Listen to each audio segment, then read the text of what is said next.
Kasih karunia dan damai sejahtera dari Tuhan Allah Bapa kita dan dari anaknya Tuhan Yesus Kristus menyertai kamu. Amin. Selamat pagi saudaraku, dengarkan firman Tuhan hari ini menuntun kita melakukan pekerjaan yang baik, yaitu dari 2 Timotius 2 ayat 11, demikianlah firman Tuhan. Benarlah perkataan ini, jika kita mati dengan Dia, kita pun akan hidup dengan Dia. Demikianlah firman Tuhan. Bapak Ibu Saudaraku yang terkasih dalam Yesus Kristus, ada tipe manusia yang mau enaknya saja. Tidak mau bekerja, tetapi mau makan hasil panennya. Tidak mau berjuang dan bertanding, tetapi mau menikmati hasil kemenangan. Tidak mau ikut aksi misalnya dalam hal politik dan pemerintahan, tetapi mau menikmati hasil daripada politik tersebut. Ada yang mengaku-ngaku menjadi tokoh reformator dan lain sebagainya. Demikian juga dalam hidup kekristenan ada orang yang mau nikmatnya saja, mau berkatnya saja. Segala hal yang baik, kesehatan, kekayaan, dan segala hal yang boleh membuat sukacita dalam kehidupan, itu mau diterima dari Tuhan. Tetapi tidak mau ambil bagian untuk memikul salibnya. Saudaraku yang terkasih dalam Yesus Kristus, Rasul Paulus mengajar Timotius supaya jangan ada yang demikian. Kalau kita mati dengan Kristus, maka kita akan hidup dengan Dia. Kalau kita adalah anak, maka kita menjadi pewaris-pewaris daripada kerajaan Allah. Dan kalau kita menjadi pewaris, maka kita juga menjadi teman Kristus dalam pekerjaan-pekerjaan Allah. Maka demikianlah tugas panggilan kita.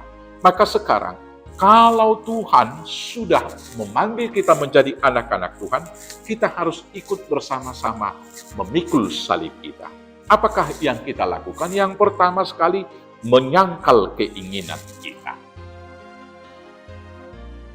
Keinginan kita tidak terbatas. Dan keinginan kita tidak pernah terpuaskan. Dan bila keinginan yang menjadi pandu kita akan ditarik dari kebenaran. Tetapi keinginan Allah adalah segala hal yang baik bagi kita. Maka dalam kehidupan ini kita harus berjuang untuk menyangkal keinginan dan mengikut keinginan daripada Tuhan. Maka karena itulah di dalam lagu-lagu kita, di sana dikatakan, ajar aku Bapa berdoa seperti Kristus yang berkata, kehendakmu jadilah, jangan kehendak.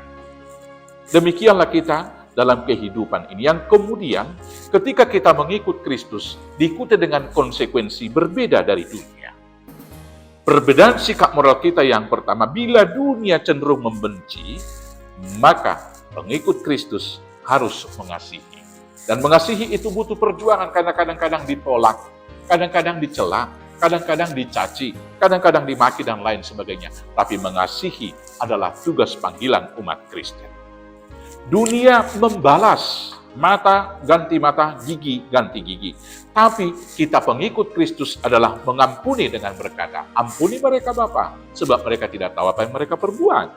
Yang kemudian dunia senantiasa mengorbankan, tetapi Kristus berkorban. Maka kita sebagai pengikut Kristus harus mau berkorban demi orang lain. Dunia ini cenderung tidak setia dan berkhianat, tapi pengikut-pengikut Kristus harus setia. Melakukan hal yang baik di gereja, melakukan hal yang baik dalam kehidupan sekuler keseharian, melakukan kehidupan yang baik dalam totalitas, melakukan kehidupan yang baik sekarang, besok, dan sampai selama-lamanya. Karena konsistensi adalah salah satu ciri pengikut Kristus. Maka, bila kita sudah menjadi pewaris berkat Tuhan, termasuk di dalamnya hidup yang kekal, kita juga menjadi kawan dan teman sepelayanan dari orang-orang percaya. Kita kemudian menjadi ikut ambil bagian memikul salib Kristus. Selamat memenangkan pergumulan di dalam Kristus. Selamat ikut ambil bagian memikul salibnya. Tuhan Yesus memberkati. Amin. Kita bersatu dalam doa. Terima kasih Bapa, karena kami menjadi ahli waris kerajaan.